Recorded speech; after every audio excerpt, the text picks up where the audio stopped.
Very good morning to all. +1 commerce section के accountancy की इस ऑनलाइन क्लास में आपका स्वागत है। हमारा आज का विषय है methods of preparing trial balance, तलपट बनाने की विधियाँ। इस वीडियो के बाद आप ये जान पाएंगे कि तलपट किस विधि से किस तरह से जो है वो बनाया जाता है।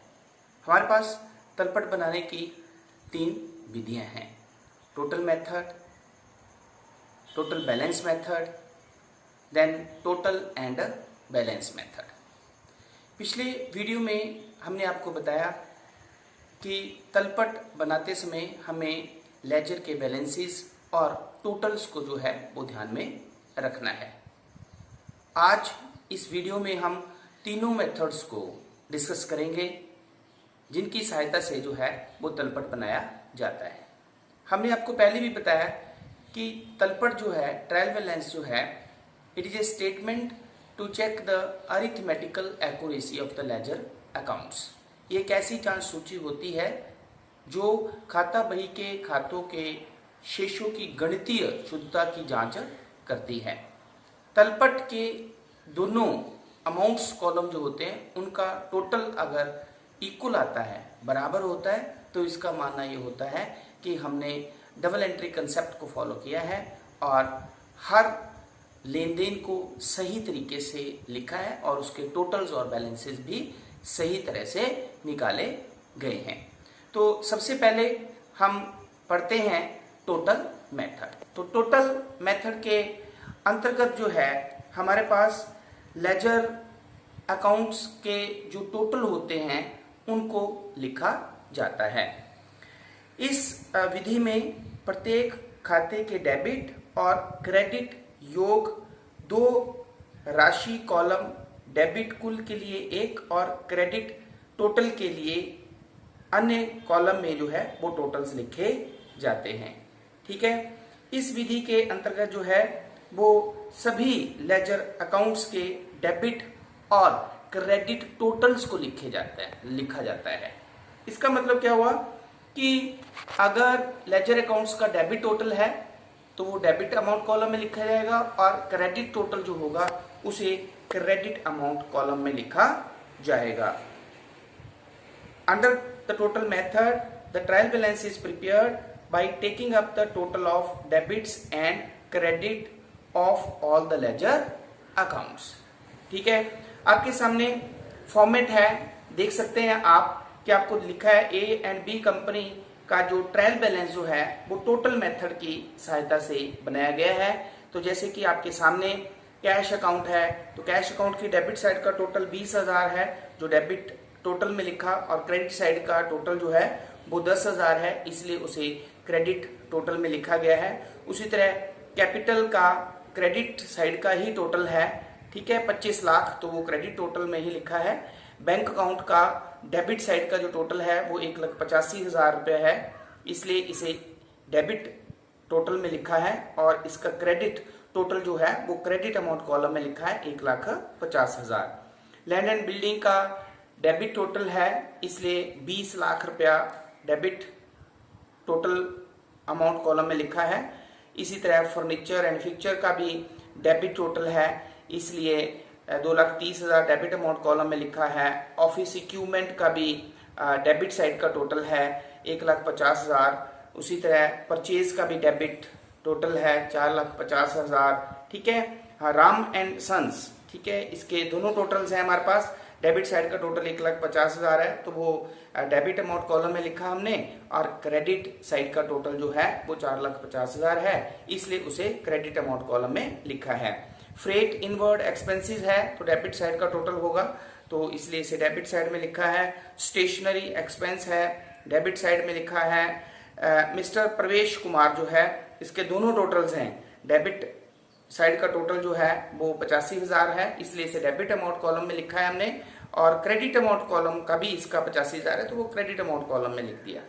सेल्स का, क्योंकि इनकम्स होती है, क्रेडिट साइड हमेशा ज्यादा होती है, इसलिए इसका क्रेडिट टोटल होगा, इसलिए इसे क्रेडिट अमाउंट कॉलम में लिखा 4,95,000। उसी तरह मिस दीपिका का जो अकाउंट है वो डेटर्स है, तो इसलिए उसका डेबिट टोटल होगा। तो डेबिट टोटल जो है वो उसका डेबिट अमाउंट कॉलम में लिखा। उसी तरह Messrs A and B company का 1,35,000 ये भी डेबिट टोटल है, और Messrs X and Y company जो है उसका भी डेबिट टोटल है 1,50,000। तो इसलिए जब हम टोटल करेंगे दोनों तरफ का, तो डेबिट टोटल भी हमारे पास 36,90,000 रुपये आता है, और क्रेडिट टोटल भी हमारे पास कितना आता है 36,90,000। तो इस मेथड से आपने देखा कि जब हम लेजर्स बनाते हैं तो लेजर्स बनाते इसमें खातों का जो डेबिट साइड का टोटल होगा वो डेबिट अमाउंट कॉलम में लिखना है, और जो क्रेडिट साइड का टोटल होगा वो क्रेडिट अमाउंट कॉलम में लिखना है। तो इसे हम कहते हैं तलपट बनाने की योग विधि, total method of preparing a trial balance. Clear? Next method है हमारे पास बैलेंस मेथड, ठीक है, जिसे शेष विधि भी कहते हैं। तो शेष विधि में क्या किया जाता है, सबसे पहले बैलेंस निकाला जाता है। हमने आपको बताया था बैलेंस हम कैसे निकालते हैं। तो इस विधि में प्रत्येक राशि का अंतर निकलता है। यदि किसी खाते का डेबिट पक्ष क्रेडिट पक्ष की तुलना में ज्यादा होता है तो अंतर को ट्रायल बैलेंस के डेबिट बैलेंस कॉलम में लिखा जाता है, और यदि क्रेडिट पक्ष का टोटल जो है वो डेबिट पक्ष से ज्यादा है, इसका मतलब क्रेडिट बैलेंस हुआ, इसलिए उसे जो है वो ट्रायल बैलेंस के क्रेडिट बैलेंस कॉलम में लिखा जाता है। तो इसे हम बोलते हैं बैलेंस मेथड। तो under the balance method only the balances of all the ledger accounts are taken up to prepare the trial balance। इस विधि में हम क्या करते हैं, बैलेंसेस लिखते हैं। अब टोटल नहीं लिखेंगे, हम बैलेंस लिखेंगे, जो बैलेंस निकला होगा। मैंने आपको पहले भी बताया है बैलेंस का मतलब होता है, जो बैलेंस का मतलब क्या होता है, दोनों साइड्स का टोटल करते हैं, ठीक है। जो डिफरेंस होता है वो साइड लिखा जाता है, जो साइड कम होती है उसे ही बैलेंस कहते हैं। और खाते की जो साइड बड़ी होती है, डेबिट साइड ज्यादा है तो इसका मतलब डेबिट बैलेंस होगा, और अगर क्रेडिट साइड ज्यादा है तो क्रेडिट बैलेंस होगा। देख सकते हैं आपके सामने एग्जाम्पल है, सेम एग्जाम्पल जो हमने पहले लिया तो कैश अकाउंट, लेकिन पिछले एग्जाम्पल में आपने देखा कि कैश का डेबिट में भी लिखा था, हमने क्रेडिट में भी लिखा था, लेकिन अब हमने बैलेंस लिखा, ठीक है। तो बैलेंस जो था वो कैश अकाउंट का डेबिट बैलेंस था, इसलिए इसे हमने बैलेंस मेथड से हम जब करेंगे तो सिर्फ बैलेंस लिखेंगे 10,000 रुपया। कैपिटल का क्रेडिट बैलेंस था तो 25 लाख रुपया क्रेडिट में, बैंक का डेबिट बैलेंस था तो 35,000 रुपया डेबिट में, लैंडेड बिल्डिंग 20 लाख रुपया डेबिट बैलेंस है तो डेबिट में लिखेंगे। उसी तरह फर्नीचर एंड फिक्चर जो है वो डेबिट बैलेंस है 2,30,000 रुपया, इसलिए हम उसे जो है वो डेबिट बैलेंस में लिखेंगे। ऑफिस इक्विपमेंट्स एसेट है, डेबिट बैलेंस होगा, इसलिए हम इसे डेबिट साइड में लिखेंगे। परचेजेस एक्सपेंसेस है, डेबिट बैलेंस होगा तो डेबिट बैलेंस वाले कॉलम में लिखेंगे। Messrs Ram and son creditor है तो क्रेडिट साइड ज्यादा है, उसकी तो क्रेडिट बैलेंस है तो 3 लाख रुपया हमने क्रेडिट में लिखा। फ्रेट इनवर्ड एक्सपेंसेस है तो एक्सपेंसेस का हमेशा डेबिट बैलेंस होता है, इसलिए हम डेबिट अमाउंट कॉलम में लिखेंगे। स्टेशनरी का डेबिट बैलेंस होगा तो डेबिट बैलेंस अमाउंट कॉलम में लिखा हमने। मिस्टर प्रवेश कुमार जो है उसका कोई भी बैलेंस नहीं है, पिछले उसमें आपने देखा कि दोनों तरफ बराबर था, इसलिए कोई बैलेंस नहीं है, कुछ नहीं लिखा हमने। सेल्स का हमारे पास जो क्रेडिट बैलेंस होगा क्योंकि क्रेडिट साइड ज्यादा होगी उसकी 4,95,000। उसी तरह miss Deepika debtors 1,25,000 debit side ज्यादा थी तो डेबिट बैलेंस हुआ। मैसर्स एबीसी कंपनी के 1,35,000 रुपया डेबिट साइड ज्यादा है, इसलिए हमने डेबिट बैलेंस कॉलम में लिखा। और Messrs x by Z company account जो है उसका भी डेबिट साइड ज्यादा है तो इसका मतलब डेबिट बैलेंस हुआ, इसलिए हमने उसे 1,50,000 रुपये डेबिट बैलेंस कॉलम में लिखा। तो अगर आप टोटल करेंगे तो अब हमारे पास टोटल जो है वो 32,95,000 आया। क्लियर? और पिछले उसमें आया था 36,90,000। तो पिछले मेथड में हमने पढ़ा टोटल्स, डेबिट साइड का टोटल डेबिट अमाउंट कॉलम में, क्रेडिट साइड का टोटल क्रेडिट अमाउंट कॉलम में। लेकिन इस मेथड में हम बैलेंसेस लिखते हैं। क्या लिखते हैं? बैलेंसेस लिखते हैं। तो इस मेथड से हमारे पास जो है 32,95,000 जो है हमारे पास जो है वो आंसर आता है। ठीक है। अब थर्ड मेथड है हमारे पास कंपाउंड मेथड, जिसको हम बोलते हैं यौगिक विधि। दोनों मेथड्स का कंपाउंड मतलब मिश्रण। तो यौगिक विधि जो है वो कुल विधि या संतुलन विधि या शेष विधि का संयोजन होता है। इस विधि में जो है वो इस विधि को कुल सह बैलेंस विधि के नाम से भी जाना जाता है। Compound method is the combination of both the methods, total method and balance method, so the compound method is also known as total cum balance method. ठीक है, तो इस विधि में हमारे पास जो है वो टोटल अमाउंट कॉलम्स के भी 2 कॉलम होते हैं और जो है वो बैलेंस के भी 2 कॉलम्स हमारे पास होते हैं। ठीक है, ये दोनों विधियों का मिश्रण होता है। इस विधि में टोटल्स भी लिखे जाएंगे और साथ साथ में बैलेंसेस भी लिखे जाएंगे। जैसे कि आपके सामने क्वेश्चन है कि कैश अकाउंट, तो कैश अकाउंट आप देख सकते हैं कि कैश अकाउंट का डेबिट टोटल 20,000 रुपया था और क्रेडिट टोटल जो था 10,000 था। इसका मतलब बैलेंस कितना हुआ? 10,000, तो डेबिट बैलेंस 10,000।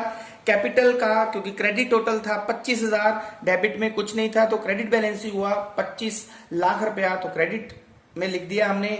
बैंक का डेबिट टोटल 1,85,000 रुपया है और क्रेडिट टोटल 1,50,000 रुपया है, तो इसका मतलब हुआ 35,000 रुपया डेबिट बैलेंस, तो डेबिट बैलेंस में 35,000 रुपया। लैंड एंड बिल्डिंग जो है वो 20 लाख रुपया जो है वो डेबिट टोटल ज्यादा है, इसका मतलब डेबिट बैलेंस हुआ, इसलिए डेबिट बैलेंस कॉलम में हमने 20,000 रुपया लिखा। फर्नीचर एंड फिक्चर 2,30,000 रुपया डेबिट टोटल ज्यादा है, इसलिए हमने उसे जो है वो 2,30,000 रुपया डेबिट बैलेंस में लिखा। ऑफिस इक्विपमेंट जो है वो 1,50,000 रुपया डेबिट टोटल ज्यादा है, तो डेबिट बैलेंस हुआ, इसलिए उसे 1,50,000 रुपये डेबिट बैलेंस कॉलम में हमने लिखा। परचेज का जो है वो डेबिट टोटल ज्यादा है 4,50,000, इसलिए उसका डेबिट बैलेंस हुआ, इसलिए उसे भी हमने 4,50,000 रुपये डेबिट बैलेंस कॉलम में लिखा। मैसर्स राम एंड सन्स जो है उसका क्रेडिट टोटल 4,50,000 रुपया है और डेबिट टोटल 1,50,000 रुपया है, इसका मतलब क्रेडिट बैलेंस उसका बच गया 3 लाख रुपया, इसलिए उसे हमने क्रेडिट बैलेंस अमाउंट कॉलम में लिखा। फ्रेट इनवर्ड जो कि एक्सपेंसेस है उसका डेबिट टोटल ज्यादा है, इसलिए बैलेंस भी हमारे पास डेबिट आया 8,000 रुपया। उसी तरह स्टेशनरी हमारे पास डेबिट टोटल हमारे पास 2,000 रुपया है, इसलिए उसका डेबिट बैलेंस भी 2,000 रुपया आया। मिस्टर प्रवेश कुमार जो है उसका क्रेडिट टोटल 85,000 रुपया है, डेबिट टोटल भी 85,000 रुपया, इसका मतलब बैलेंस में कुछ नहीं आएगा। सेल्स का जो है हमारे पास क्रेडिट टोटल 4,95,000 रुपया है और इसलिए उसका क्रेडिट बैलेंस जो है वो 4,95,000 रुपया लिखा। मिस दीपिका जो है उसका जो है वो डेबिट टोटल 1,25,000 रुपया है, इसलिए उसका डेबिट बैलेंस जो है वो 1,25,000 रुपया हुआ। उसी तरह Messrs A and B company account का जो है वो डेबिट टोटल 1,35,000 रुपये से ज्यादा है, क्रेडिट में कुछ नहीं है, इसलिए उसका डेबिट बैलेंस हुआ, उसे भी हमने डेबिट बैलेंस अमाउंट कॉलम में लिखा। Messrs X and Y company account जो है उसका डेबिट टोटल 1,50,000 रुपये है, क्रेडिट टोटल 0 है, इसलिए उसका डेबिट बैलेंस हुआ, इसलिए इसे भी हमने डेबिट बैलेंस अमाउंट कॉलम में लिखा 1,50,000 रुपया। तो आप देख सकते हैं कि डेबिट टोटल अगर आप करें तो 36,90,000 रुपया डेबिट टोटल का और क्रेडिट टोटल का 36,90,000 रुपया। उसी तरह बैलेंसेस का अगर आप टोटल करें तो 32,95,000 डेबिट बैलेंस कॉलम का टोटल है और 32,95,000 ही क्रेडिट बैलेंस अमाउंट कॉलम का टोटल है। तो इस तरह से आज के इस वीडियो में हमने डिटेल से तीनों मेथड्स को पढ़ा कि टोटल मेथड से ट्रायल बैलेंस कैसे बनाते हैं। टोटल मेथड की सहायता से ट्रायल बैलेंस बनाते समय हम ट्रायल बैलेंस में खातों के टोटल्स को लिखते हैं। डेबिट साइड का टोटल जो है वो डेबिट अमाउंट कॉलम में लिखना है और क्रेडिट साइड का टोटल जो है वो क्रेडिट अमाउंट कॉलम में लिखना है।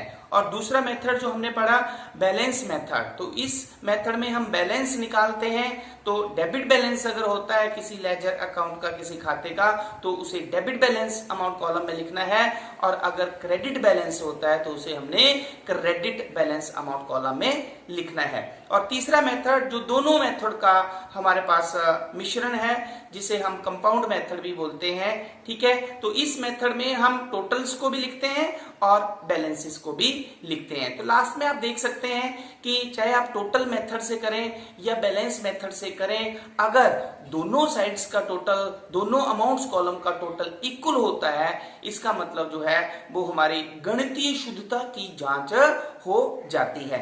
यहां पर एक बात आपने ध्यान में रखनी है कि अगर क्वेश्चन में आपको नहीं लिखा गया है कि आपने कौन से मेथड से क्वेश्चन करना है, तो आप हमेशा जो है वो बैलेंस मेथड से क्वेश्चन करेंगे, ठीक है। तो मैं आशा करता हूं कि आपको ये तीनों मेथड्स जो हैं वो अच्छी तरह से जो है वो समझ में आगे होंगे।